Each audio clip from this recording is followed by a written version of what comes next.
이해찬, 이해찬 전 대표를 얘기를 하는 거죠. 여기 보겠습니다. 이재명 만난 이해찬, 살아 돌아와 감명, 총선 크게 이겨야. 사진 좀 볼까요? 어제 이재명 대표와 이해찬 전 대표가 같이 만났습니다. 만나서 무려 1시간 30분 동안 오찬을 같이 했다고 하는데요. 그 모습 같이 보고 오시죠.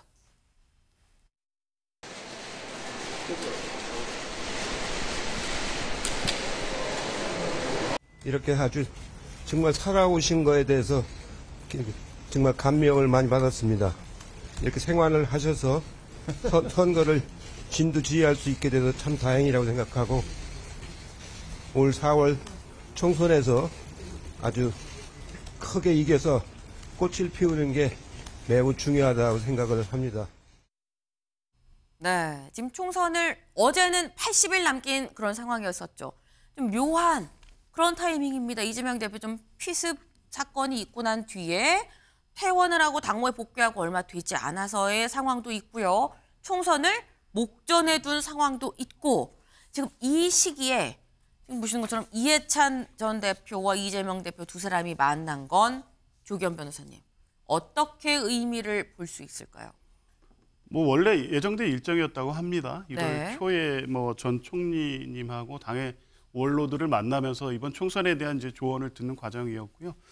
이해찬 뭐 전 대표 같은 경우는 바로 직전 선거에서 민주당의 대승을 이끈 대표였습니다. 그리고 뭐 누구나 알다시피 상당한 뭐 정치적 전략가고요.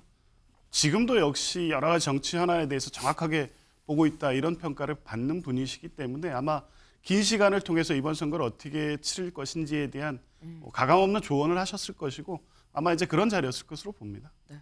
근데 사실 처음에 기자들은 두 사람이 만나는지를 몰랐었어요. 그런데 만나고 있는 상황에서 지금 현재 만나고 있습니다. 끝나고 두 분이 나와서 짧게 얘기할 겁니다라는 공지가 뒤늦게 만나고 있는 와중에 나왔거든요. 처음부터 끝까지 비공개를 할 수도 있었지만 뒷부분에 공개를 한 건 이유가 뭐라고 봐야 될까요, 조 변호사님?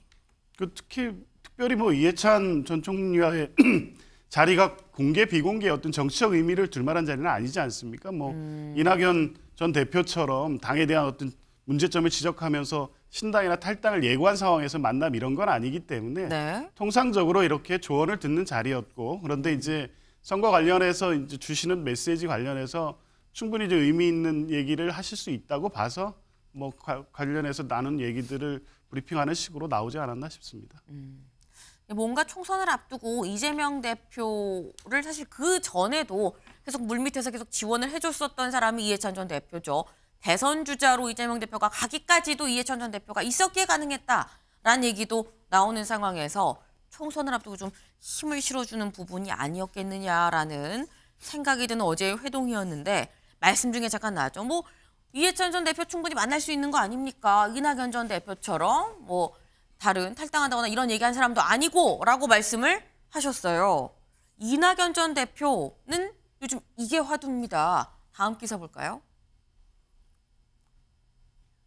호남 찾은 이낙연, 호남 출마론 주의 깊게 듣고 있다.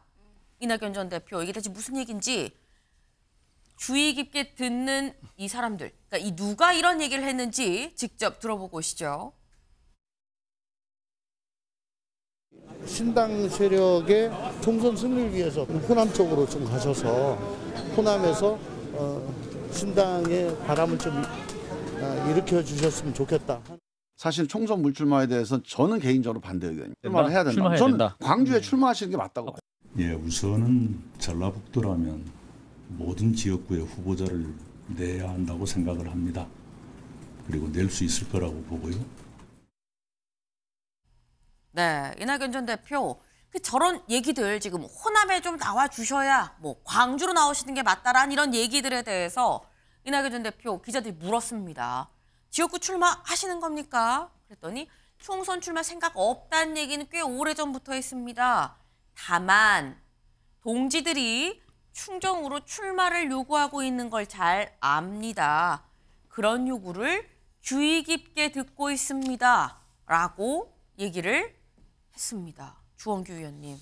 나오는 걸까요? 안 나오는 걸까요? 저는 나오지 않는 쪽으로 무게중심을 두고 싶습니다. 뭐 주의 깊게 듣고 있다는 것은 예의상으로 읽히고요. 네. 왜냐하면 지금 호남 민심이 호락호락하지 않습니다. 새로운 미래에 대해서. 그런데 그런 상황에서 만약에 바람을 일으키겠다고 나오신다고 했을 때 네. 행여나 낙선하게 될 때 그 정치적 치명상이 우려가 되거든요. 그래서 새로운 미래는 지금 전국구로 가야 되느냐 아니면 호남 민심을 가야 되느냐 그런 어떤 지역구냐 전국구냐 사이에서의 갈등조차 아니면 그 어젠다조차 네. 설정하지 못하고 있는 좀 갈팡질팡하는 모습이 계속되고 있다. 그런 것은 상당한 안타까움이라고 생각합니다. 지금 이 호남에 기반을 두는 게 맞는지 아니면 전국 정당으로 오히려 수도권이나 이런 쪽에 이 무게를 두는 게 맞는지도 아직 새로운 미래 입장에서는 명확하게 정해지 못한 게 현실 아니겠느냐라고 말씀을 하셨어요. 사실 광주 호남으로 나간다 그러면 호남에 좀 더 힘을 준 호남을 텃밭으로 좀 이 크는 정당이라는 점을 좀 짚고 가는 것일 텐데 그 부분도 호남에서의 지금 별로 분위기가 좋지 않다라는 말씀을 하셨는데 그래서인 건지 이낙연 전 대표한테 호남 말고 여기 어떻습니까? 라고 얘기한 사람도 있습니다. 들어보고 오실까요? 호남 같은 경우에는 지금 호남 출신 지도자라든지 호남의 가치를 대변하는 전남지사까지 하셨는데 그 지역 상황을 잘 알고 있는 지도자를 갈구하고 있다. 이재명 대표의 비민주적인 당 운영에 대해 가지고 지적을 많이 하셨기 때문에 저라면은 개양 갑니다. 굉장히 상징성이 있는 움직임이 될 수 있겠죠. 네. 유병욱 교수님. 네. 지금 이준석 전 대표는 이낙연 전 대표한테 개양을 가시라. 이재명 대표랑 갈등구도가 확실하게 서 있는데 개양을 가시라라고 얘기를 했거든요. 네. 개양을 출마는 어떻게 보세요? 주원교 의원님께서 말씀하신 것처럼 이낙연 대표에게는 이제 국회의원 한 번 더 하는 건 큰 의미가 없고 대권을 염두에 두고 있기 때문에 국회의원 출마하는 것은 결과 좋지 않으면 자칫 큰 외상을 입을 수 있어서 적절하지 않다고 보여지고요. 네. 특히 개양에 출마하게 될 경우에는 네. 이낙연 전 대표의 지지층이 주로 호남과 주 민주당 세력인데 야권 분열의 책임을 총선 실패와 야권 분열에 대한 모든 그 죄를 떠안을 수 있기 때문에 네. 출마는 적절하지 않고요. 그 이낙연 전 대표 입장에서는 제3세력의 규합을 통해서 빅텐트 구성에 전념하는 것이 더 적절하다고 판단됩니다. 개양을은요? 개양에 출마하는 것은 야권 분열에 멍해질 수 있기 때문에 적절하지 않다고 판단합니다. 개양을은 야권 분열이 될 수 있다. 네. 그래서 여기서 또 오히려 더 다른 비난을 받을 수가 있다라고 말씀을 하셨는데 만약에 개양을에 나온다 그러면 이낙연, 이재명, 원희룡까지 미니 대선이 될 수 있는 가능성도 있습니다만 가능성이 일단 낮다라고 판단을 하시는 것 같아요. 다음 기사를 좀 보겠습니다. 네, 이준석 빅텐트 골든타임 지나가 이낙연은 이번 주가 분수령될 것. 네, 이준석 전 대표 사실 이 신당이 한두 개가 아닙니다. 지금 굉장히 많은 신당들이 있는데 그중에서 가장 주목받는 신당이 이른바 이준석 신당, 이낙연 신당이죠. 개혁신당과 새로운 미래 이 두 당이 합칠 것이냐 안 합칠 것이냐 연대할 것이냐 안 할 것이냐 여부가 지금 모두의 관심사인데 이준석 전 대표 얘기는 빅텐트 골든타임이 지나갔다라고 얘기를 하고요. 이낙연 전 대표는 이번 주가 분수령이 될 거다라고 얘기를 합니다. 약간 결이 달라요, 김광삼 변호사님. 아니, 많이 다르죠. 일단 이제 빅텐트 골드타임 지나갔다는 것은 빅텐트 하기 어렵다는 얘기 아니에요. 그리고 이낙연 전 대표에 대해서 자꾸 그 개항을 출마를 하라고 그래요. 그 의도가 뭔지 모르겠지만 네. 아마 본인은 지금 별 의사가 없어요. 왜냐하면 지금 분파가 한 5분파 되잖아요. 지금 현재 빅텐트 가면 자기의 지분이 5분의 1이거든요. 본인은 그렇게 하고 싶지 않은 거예요. 네. 그리고 국민의힘과 어떤 맞서서 자기 지분을 키우려고 하는 것이고 계속 하는 얘기를 보면 지역구 후보는 단일 기호를 하고 비례대표는 각자 나눠서 하자. 네. 이거 완전 정치 공학적인 얘기거든요. 본인 입장에서 이제 비례대표가 제일 관심이 있는 거예요. 지금 5분파가 5개의 분파가 있는데 그냥 비례대표로 받으면 우리가 좀 많이 받을 수 있겠다. 그러면 자기 밑에 있는 아니면 자신이 비례대표로 가고 싶은 거예요. 근데 만약에 같이 빅텐트를 해버리면 이게 다 쪼개지거든요.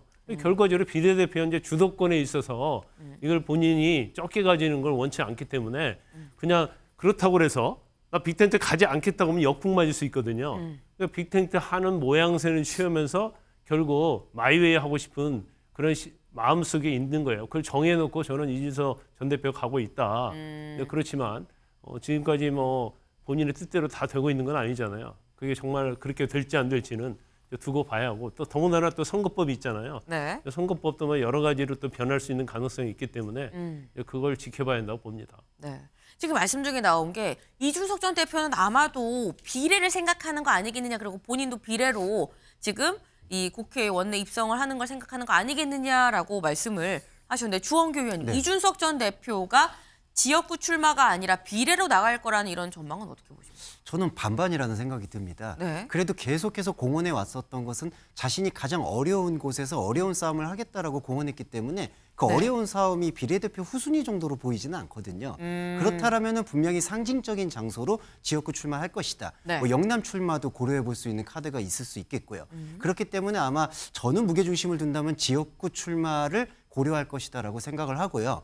아까 우리가 앞에서 계속 대답을 나눴던 그 한동훈 비대위원장과 대통령실과의 그 대립 관계가 이제 이준석 그 개혁신당에게는 호재로 작동할 수 있다고 봅니다. 만약에 공천 과정이나 이런 곳에서 친윤과 비윤 간의 갈등이 대립화되고 심화된다면 네. 아마 거기서 이탈 이제 의원들이 나오실 것이고 그렇게 되면은 굳이 이낙연이나 다른 어떤 신당과 빅텐트를 꾸리지 않아도 독자적으로 교섭단체를 구성할 수 있지 않겠느냐, 그런 그림들이 있기 때문에 지역구 출마와 동시에 더 개혁신당의 정강에 더 탄력을 붙일 거라고 생각합니다. 짧게 이것만 여쭤보겠습니다, 주원규 의원님. 근데 사실 아까 말씀하실 때 한동훈 비대위원장과 윤석열 대통령의 이 갈등 구조에서 설령 불신임 받아도 한동훈 위원장이 버티고 있으면 내릴 수가 없다라고 말씀을 하셨거든요. 네. 그럼 그럴 경우에 친윤들이 오히려 당을 나가서 따로 당을 만들 가능성은 어떻게 보십니까? 정치는 어떨지 모르기 때문에 저는 그 가능성마저도 배제할 수는 없다고 생각합니다. 원래 그 김한길 예전에 국민의힘위원장이 새로운 신당 얘기까지도 나왔었거든요. 네. 그러니까 여러 가능성을 다 열어놓고 봐야 되는데 이준석 대표의 영민함이 그런 분들까지도 어떻게 물줄기로 끌어올 거냐라는 전략을 세우고 있을 거라고 봅니다. 네. 지금 말씀을 들어보면 거의 춘추 전국 시대입니다. 네. 이미 이 등장한 신당도 상당히 많은데 거기에 더해서 아까 가능성을 배제할 수 없다라고 말씀하신 부분이 한동훈 위원장이 설령 불신임을 받는다고 해도 버티고 있는다면 친윤 정당이 따로 신당이 나올 가능성도 배제할 수 없다라고 말씀을 하셨거든요. 오늘 얘기가 어떻게 흘러가는지가 여러모로 좀 중요해 보입니다. 오늘 저희가 준비한 소식 여기까지입니다. 오늘도 좋은 하루 보내세요.